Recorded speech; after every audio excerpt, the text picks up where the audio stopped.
Bueno, vamos a empezar a ver el tema de relaciones tróficas en los ecosistemas. Empezando primero con la parte de leyes que gobiernan el flujo de masa y energía. Viendo las dos primeras leyes de la termodinámica, la primera ley dice que la energía puede transformarse de una clase en otra, pero no puede destruirse. Por ejemplo, la energía de la luz se transforma en materia orgánica, como por ejemplo la leña, que a su vez se transforma en calor, por ejemplo el fuego, al quemarse la leña, y también en luz. El calor se puede transformar en energía de movimiento, por ejemplo en máquinas a vapor, y esta a la vez en luz, como un dínamo que produce electricidad, y así sucesivamente. Bueno, lo que quiere dar a entender esta primera ley de la termodinámica es que la materia no se crea ni se destruye, solo se puede transformar. O sea, yo no puedo destruir energía ni tampoco crearla, solo se puede transformar. Entonces, en todos los cambios de energía, lo que sucede simplemente es una transformación, no así construcción de energía ni tampoco destrucción de energía. Entonces, si vemos el ejemplo de la leña yo la puedo, cuando la quemo, puedo transformarla en calor y a su vez también en energía luminosa, ¿verdad? Entonces, eso es lo que quiere decir la primera ley. La segunda ley dice que al pasar de una forma de energía a otra, por ejemplo, energía mecánica a química, a calor o viceversa, siempre va a haber una pérdida de energía en forma de calor. Cualquier cambio de una forma de energía a otra produce pérdidas por calor. Entonces, lo que nos indica es que en las transformaciones siempre se va a perder una cantidad de energía en forma de calor. O sea, esto es muy importante porque esto lo vamos a analizar cuando veamos transferencia de energía y materia en los ecosistemas, que vamos a apreciar de que se pierde una gran cantidad de energía en forma de calor y que de un nivel a otro trófico solamente se aprovecha una pequeña cantidad de energía. Pasamos a la siguiente. ¿Qué significa la ley del diezmo ecológico? Ya esta es una ley específicamente aplicable a los niveles tróficos. También se le conoce como ley de la eficiencia ecológica, que dice que la energía que capta un organismo, ya sea por alimento o por radiación solar, ojo con esto porque el primer nivel trófico son las plantas, o sea, los productores. Entonces, esa energía es captada primero por radiación solar. Luego, a los siguientes niveles es por alimento. Este se perderá un 90% en las actividades vitales del organismo, tales como moverse, mantener el metabolismo constante, reproducirse, crecer, y solo el 10% será aprovechado por un consumidor de dicho organismo. Por ejemplo, si un chita devorara a un impala es un venado, este felino únicamente obtendrá un 10% de la energía que el impala haya consumido inicialmente. Esto porque el impala habrá empleado la mayor parte de su energía en su propia supervivencia.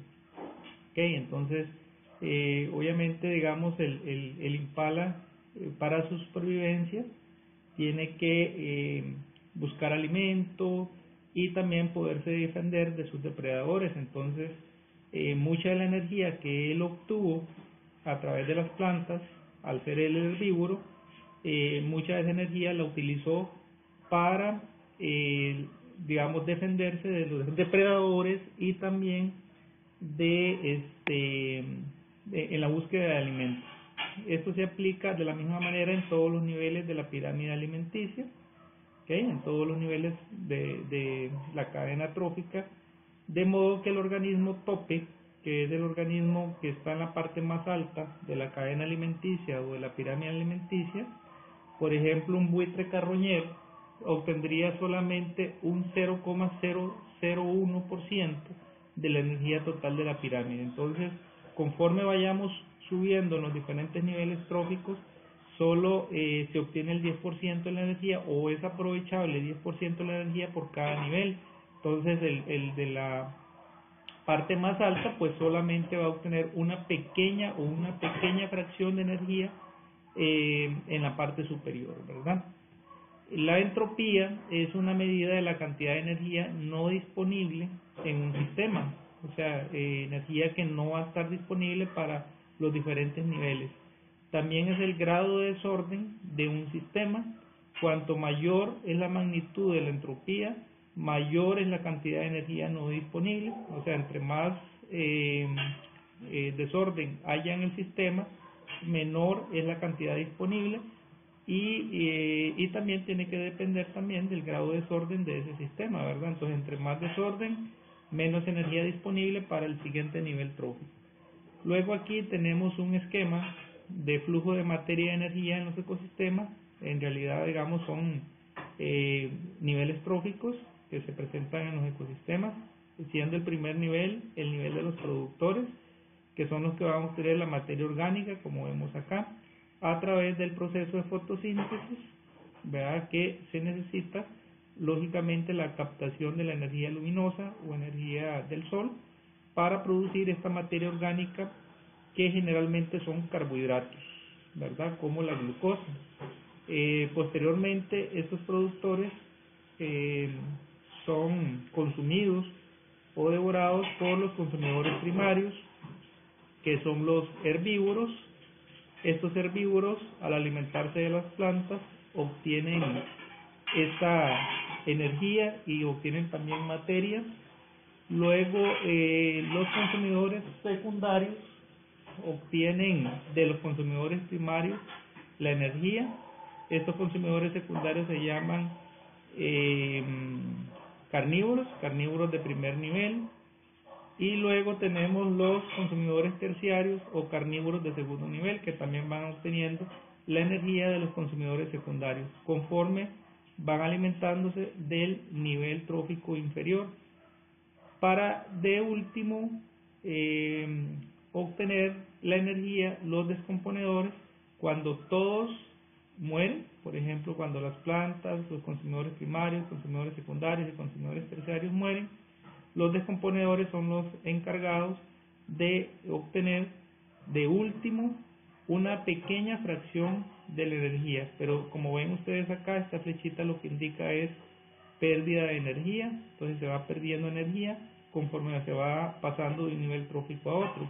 Los descomponedores son los responsables de descomponer la materia orgánica, que son principalmente hongos y bacterias, en materia inorgánica, para que esté disponible nuevamente hacia los productores. O sea, que tengan disponible nuevamente los productores esa materia inorgánica para empezar nuevamente la cadena alimenticia.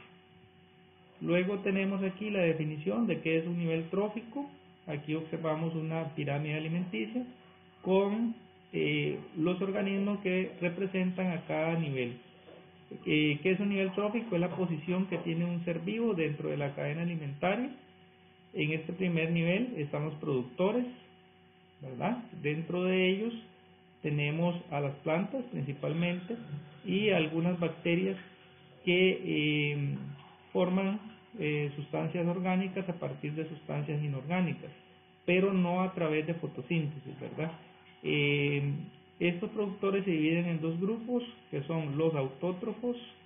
Los autótrofos son todos, o productores o autótrofos, se dividen en dos grandes grupos, como les decía, que serían los fotosintetizadores y los quimiosintetizadores. Posteriormente, subiendo en la pirámide alimenticia, tenemos los consumidores primarios o herbívoros, que son los que se alimentan de los productores, y aquí tenemos un ratón, un grillo, una abeja, una mariposa, una oruga y una hormiga.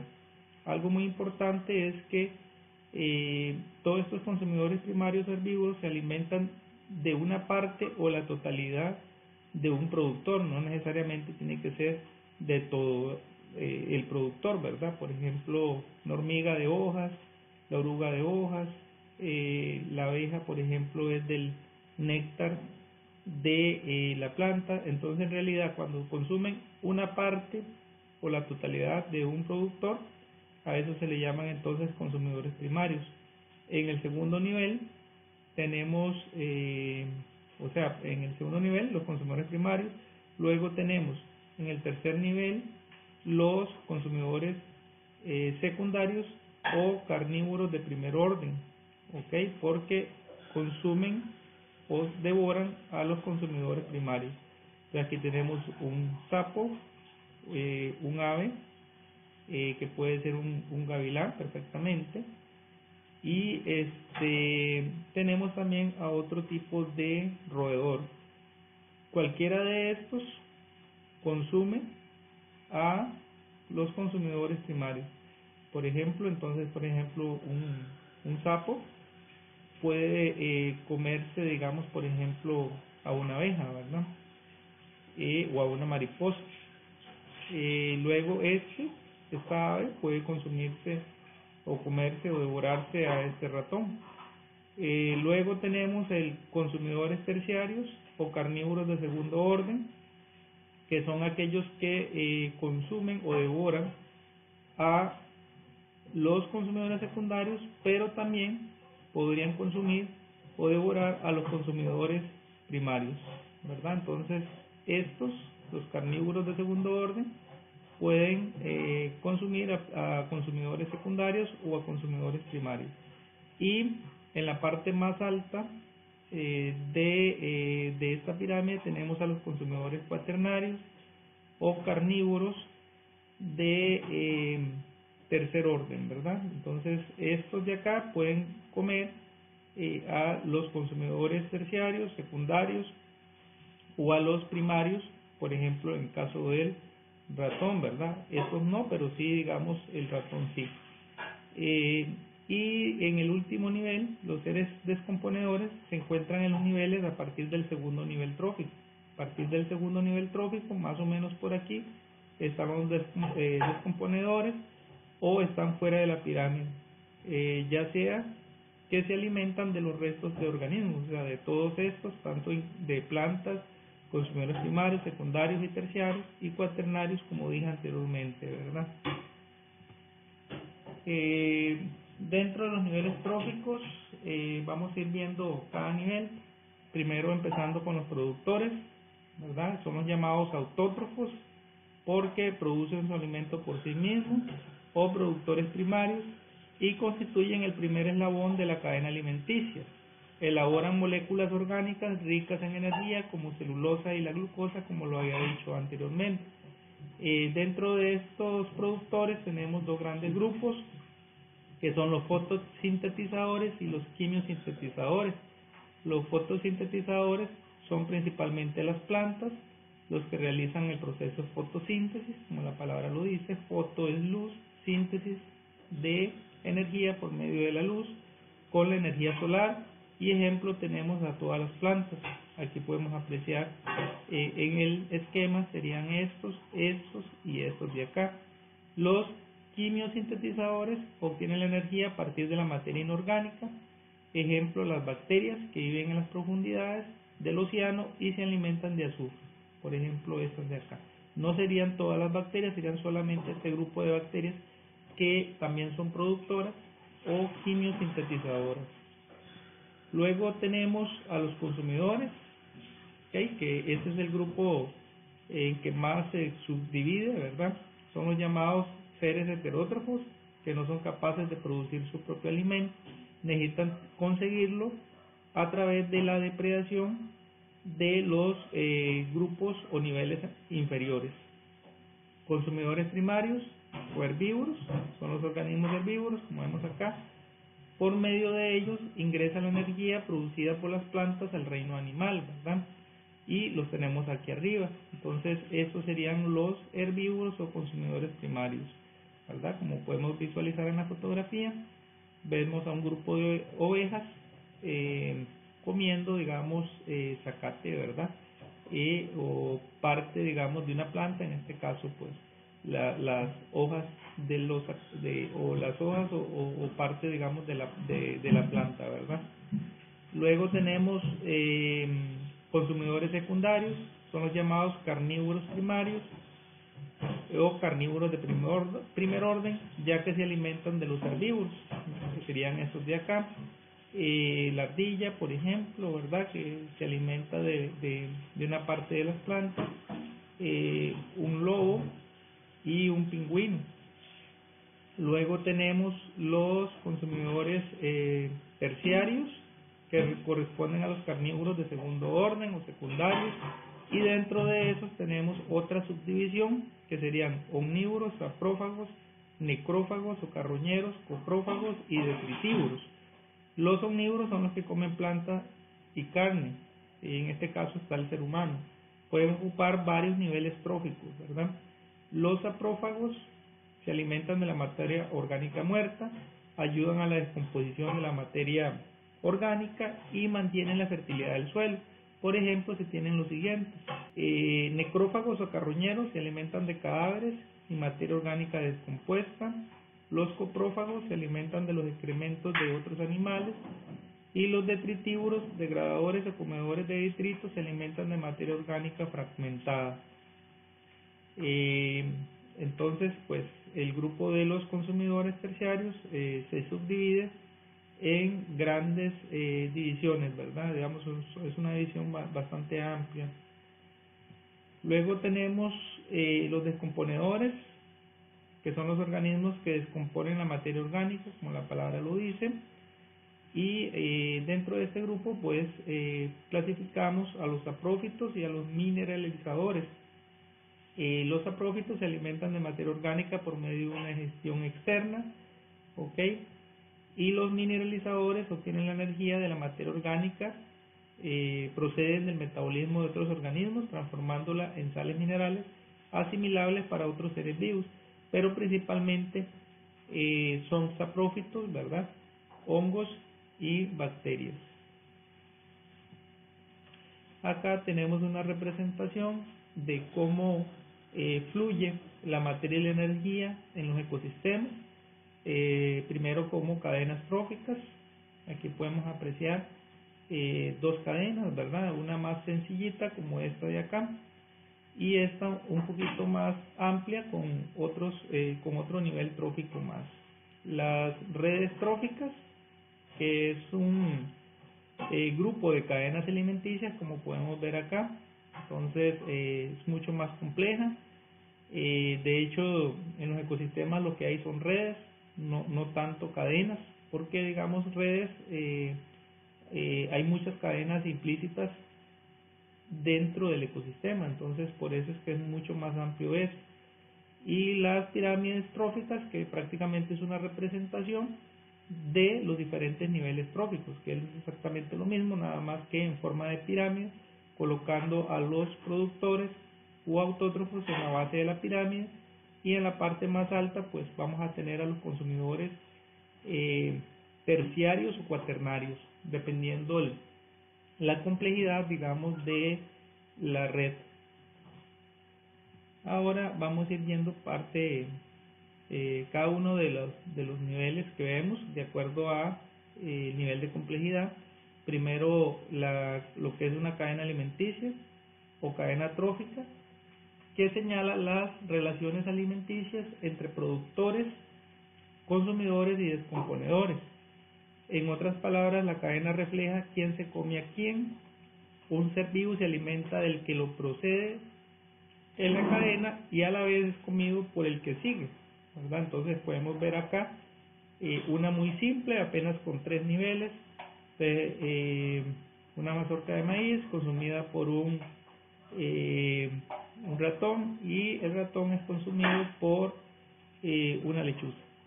Luego acá, zanahorias, un conejo se come a la zanahoria, el coyote se come digamos al conejo, y este león se come al coyote. Luego en la parte inferior tenemos zacate, un grillo que se come al zacate, un sapo que se come al grillo, una serpiente, cobra, parece una cobra, se come a un sapo y el gavilán se come a la serpiente. Entonces vemos ahí quién se come a quién. Algo muy importante es que esta flecha siempre tiene que ir dirigida hacia el que se alimenta del grupo anterior. O sea, digamos, si yo tengo zanahorias acá y el conejo se come la zanahoria, la flecha tengo que indicarla o representarla hacia el conejo. O sea, digamos, la punta de esta flecha tiene que ir dirigida al depredador, no al revés, ¿verdad? Del conejo hacia la zanahoria. No, tiene que ir siempre dirigida hacia el depredador, como vemos acá, ¿verdad? En cada una de ellas. Luego tenemos una red trófica. Esta es un poquito más simple, ¿verdad? Pero siempre sigue siendo una red, porque un organismo no es solo consumido por un depredador, sino que es por varios depredadores desde el puro inicio, ¿verdad? Entonces vean que una red trófica corresponde a la interconexión natural de las cadenas alimenticias y generalmente es una representación gráfica realizada usualmente a base de imágenes de quién se come a quién en una comunidad ecológica. Entonces aquí tenemos la planta, y la planta no es solo comida por este grillo, sino que también es consumida una parte de ella por este otro organismo, ¿verdad? Que es una especie de caracol, puede ser una babosa, ¿verdad? Y además, aquí tenemos, ok, vamos a irlo detallando. Entonces aquí tenemos productores en primer nivel, consumidores primarios, que este sería el segundo nivel. Luego tenemos los consumidores secundarios, ¿ok? Ustedes vean que esta paloma puede perfectamente comerse al grillo, pero también parte de una planta y a su vez al caracol, ¿ves? Entonces, por eso es que las redes son mucho más complejas que una cadena. Luego vemos acá también al sapo, que se puede comer al grillo y también al caracol. Luego tenemos en la parte más alta de la cadena, o en este caso de la red trófica, tenemos a un consumidor, pero terciario o carnívoro de segundo orden, que puede, en este caso, pues se come al nivel inferior, que sería esta musaraña o ratón, esta paloma y al anfibio. Vamos ahora a las pirámides tróficas o ecológicas, que muestran la cadena alimentaria en forma vertical, como lo vemos acá. Comienza de la base de la pirámide hacia arriba, indicando la secuencia de quién se come a quién, ¿verdad? Degrada o descompone a otro organismo en un ecosistema. Estas pirámides muestran puestos mediante un rectángulo con un área proporcionada a los diferentes niveles tróficos de un ecosistema. Productores, que serían estos de acá, el primer nivel; herbívoros, el segundo, sobre los productores; y luego tenemos desde los herbívoros hacia arriba tenemos a los consumidores, pero ya más que todo de tercer orden, ¿verdad? Porque esos son los de primer orden. Entonces ya tenemos a los carnívoros ubicados acá. Entonces, primer nivel, productores; segundo nivel, consumidores primarios o herbívoros; tercer nivel, consumidores secundarios, que también tenemos omnívoros y depredadores acá; y en la parte más alta, los consumidores terciarios, que también tenemos omnívoros y depredadores, también se les llama superdepredadores. Y por fuera de la pirámide se colocan generalmente los descomponedores, que es cuando todos estos mueren, estos se encargan de nuevamente poner disponible la materia inorgánica para las plantas y volver a empezar la cadena alimenticia. ¿Cuál es la función principal de la pirámide trófica? Es mostrar algunas características de los niveles tróficos, como la biomasa o la energía y las relaciones alimentarias al pasar de unos eslabones a otros. Cada nivel trófico es representado por una franja proporcional. ¿Cuáles son los tipos de pirámides? Principalmente se tienen tres tipos: las pirámides de energía, que representan el contenido energético; las pirámides de biomasa, que dan información de la cantidad de materia orgánica que fluye, y las pirámides de números de individuos en un nivel trófico determinado. Vamos a ir viendo cada una de estas pirámides.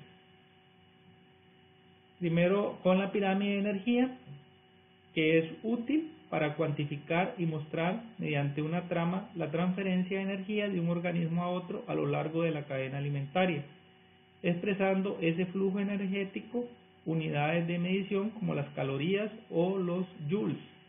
La energía disminuye a medida que uno se mueve a través de los niveles tróficos, desde la parte inferior hasta la parte superior de la pirámide. Vamos a ver un ejemplo acá. Habíamos dicho que los productores, son la base de la pirámide, son los que van a obtener la mayor cantidad de energía a través del proceso fotosintético o por bacterias, que es diferente, ¿verdad? Que no es fotosintético, sino es quimiosintético.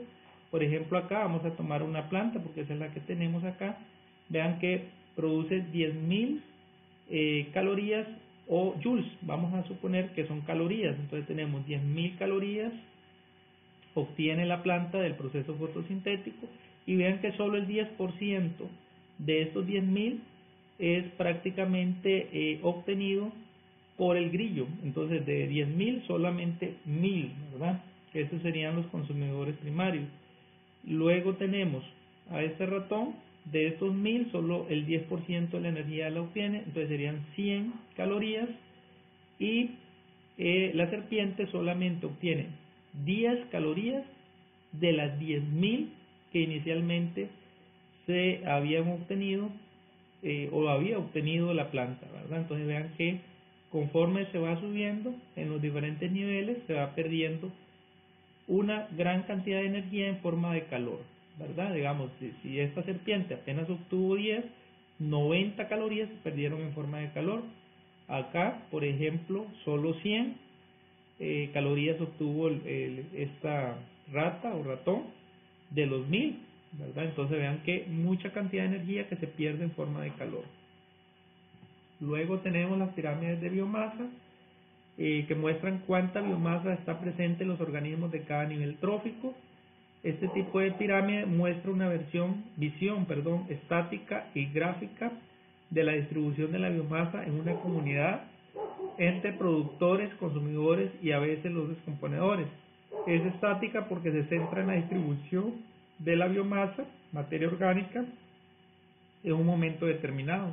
Entonces, por ejemplo, aquí tenemos 300.000 kilogramos por hectárea para el caso de la planta, 15.000 kilogramos por hectárea en el caso del grillo, 500 kilogramos por hectárea en el caso del ratón y 25 kilogramos por hectárea en el caso de la serpiente. Y para terminar tenemos la pirámide de números. En esta pirámide se representa el número de individuos concretos que se encuentran en un hábitat o ecosistema en cada nivel trófico, por unidad de volumen o de superficie. Entonces, por ejemplo, es lo mismo, nada más que en números, en cantidades de individuos. Entonces, por ejemplo, aquí tenemos 1,5 millones de plantas. Ese 1,5 millones de plantas es consumido por 30.000 grillos. De esos 30.000 grillos tenemos 100 ratones que pueden consumir a esta cantidad de grillos, y solo una serpiente para consumir, ¿verdad?, a este ratón, ¿verdad? Entonces vean la representación, cada vez siempre va a ser de mayor a menor cantidad, ¿verdad? Igual como en los casos de las pirámides anteriores, se puede observar siempre una disminución desde la base hasta la cúspide de la pirámide, ¿verdad? Y bueno, vamos a ver también acciones humanas que afectan las cadenas tróficas. Los seres humanos son los principales causantes de las principales alteraciones en las cadenas alimentarias de los ecosistemas. Por ejemplo, la deforestación de los bosques, el desplazamiento de los animales, la caza, la contaminación, entre otras actividades, son algunas de las causas del desequilibrio ecológico. Algunas acciones realizadas por el hombre debido a actividades cotidianas y que han afectado a través de los años las cadenas tróficas, son la agricultura y la ganadería, que son dos actividades que afectan mucho a las cadenas tróficas: la explotación de materias primas y la introducción de especies ajenas a los ecosistemas. Esa introducción son de especies exóticas que no pertenecen al área o al ecosistema y se introducen, y eso causa un desequilibrio en las cadenas porque van consumiendo, prácticamente se comen a las presas, ¿verdad? Que no están preparadas para defenderse de este tipo de depredadores porque nunca habían estado, ¿verdad? Entonces al ingresar especies que no pertenecen a un área determinada, pues resulta un desequilibrio en las diferentes cadenas tróficas, que era lo que yo les decía la vez pasada en el caso de los Everglades en Estados Unidos, donde se introdujeron, digamos, serpientes pitones, y las pitones no son de esa área, entonces lógicamente las presas no están acostumbradas, digamos, a ese tipo de depredador, y entonces prácticamente están comiendo, digamos, a todos los animales de ahí. Por otra parte, los desastres antropogénicos, como los accidentes nucleares, derrames de petróleo en el mar, accidentes industriales, incendios y las diversas causas que conllevan al calentamiento global, han estado causando cambios drásticos también en las cadenas alimenticias. Otras acciones humanas que afectan son, por ejemplo, el crecimiento de la población humana, ¿verdad? Esto es un impacto muy grande. Desde 1900 hasta la actualidad, la población humana ha crecido de 1.700 millones de habitantes a casi 8.000, debido a factores como una educación sanitaria, descubrimiento de medicamentos y desarrollo de la tecnología. Entonces cada vez el hombre dura más, ¿verdad? No muere a temprana edad, entonces pues lógicamente una mejor educación sanitaria, descubrimiento de medicamentos, como en este caso, ¿verdad? Que se está dando la muerte de muchas personas, cuando ya se descubra una vacuna o algún medicamento efectivo, pues lógicamente ya no van a haber más muertes. Vean qué contradictorio, ¿verdad? Pareciera que, digamos, todo esto de estas enfermedades lo que hacen es reducir la población, pero buscamos siempre medicamentos o vacunas para evitarla, ¿verdad? Pero esto de alguna manera reduce o controla la población mundial, ¿verdad? Pero, digamos, el ser humano siempre va a buscar medicamentos que ayuden a evitarlo, ¿verdad?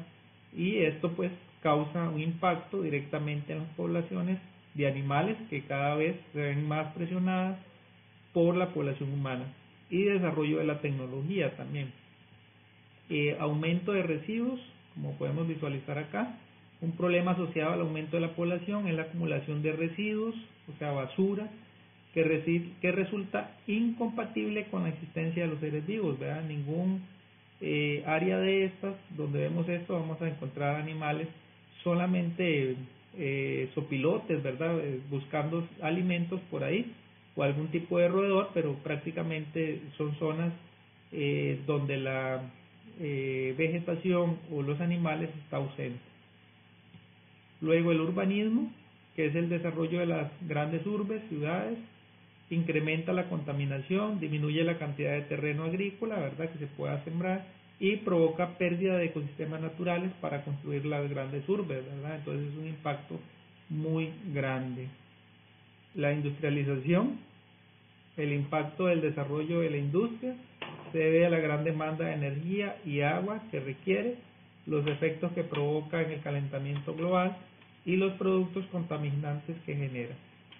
La disminución de recursos, que sería el aumento de la población, conlleva la disminución de recursos naturales que también utilizan otros organismos en la naturaleza. Aquí vemos el suelo totalmente erosionado, producto del agua, ¿verdad?, de la ausencia de agua. Vamos ahora con acciones que se pueden tomar para mitigar las acciones negativas en contra de los ecosistemas. Algunas acciones son la reforestación, cuya práctica a largo plazo ayudará mucho a las nuevas generaciones que se enfrentarán a un ecosistema sin muchos recursos naturales. Otra forma de colaborar es la colocación de la basura en depósitos apropiados, porque estas terminan expuestas al aire libre, causando diversos tipos de contaminación. Un caso que tiene mucha afectación es la contaminación por metales, que puede ocurrir con el desecho de baterías y que acabarán contaminando el agua y el suelo, logrando introducirse en las cadenas alimenticias. El uso de pilas recargables puede ser una alternativa, ya que así reducimos la cantidad de pilas que compramos. Los patrones de consumo alimenticio de las personas afectan significativamente el gasto energético. Se consume más energía si se come carne roja, por ejemplo, que si se come pollo o pescado. Los vegetarianos presentan un ahorro energético significativo, ¿verdad? Porque no consumen carne, entonces lógicamente no hay gasto energético en animales, digamos, que tienen carne, ¿verdad? Ya que estarían en el segundo eslabón de la pirámide trófica, ¿verdad? Que serían los herbívoros, con lo cual ahorran gran cantidad de energía. Con esto cerramos el tema de transferencia de energía en los ecosistemas.